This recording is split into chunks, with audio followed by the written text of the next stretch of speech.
छो गे सखी पासवान जी के बेटा बड़ा पसंद आवे छो गे सखी पासवान जी के बेटा बड़ा पसंद आवे छो।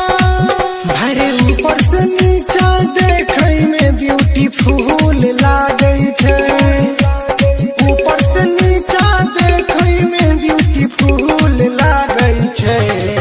भारे जादव जी के बेटी बड़ा पसंद आवे छे, भारे जादव जी के बेटी बड़ा पसंद आवे छे।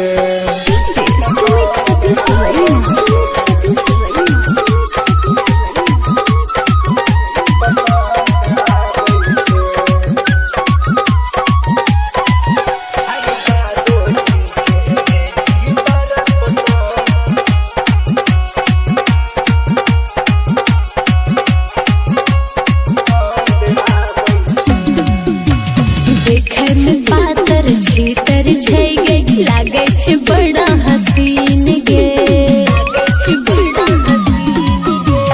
देखे में पातर छीतर छै गे लागे छै बड़ा हसीन गे। एही लगन में ओकर संगे लगतै हमर जोगार गे, एही लगन में ओकर संगे लगतै हमर जोगार गे। सखी पासवान जी के बेटा बड़ा पसंद आवे छे गे सखी पासवान जी के बेटा बड़ा पसंद आवे छे। पासवान जी के बेटा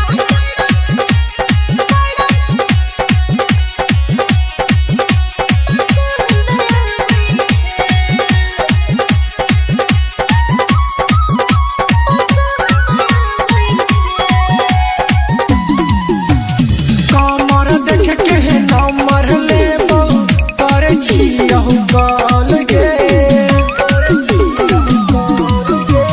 कमर देख के नंबर लेबो करे छियहु कॉल गे।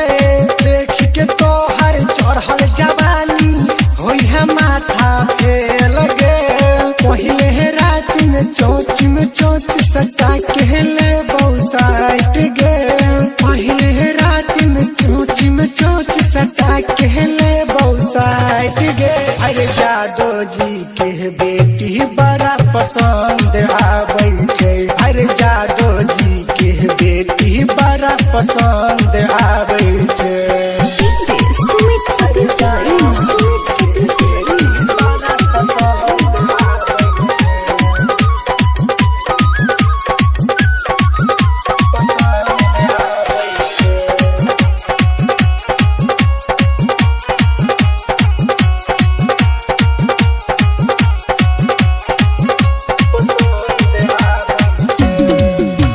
साजन दीवाना बनते सैया पकड़ते हमर हाथ गे,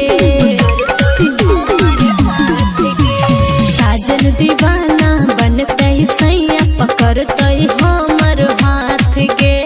पहले रात में चोच सटा के करबै बात गे, आरती चोच में चोच सटा के करते खूबे बात गे। सखी पासवान जी के बेटा बड़ा पसंद आवे छे गे सखी पासवान जी के बेटा बड़ा पसंद आवे छे।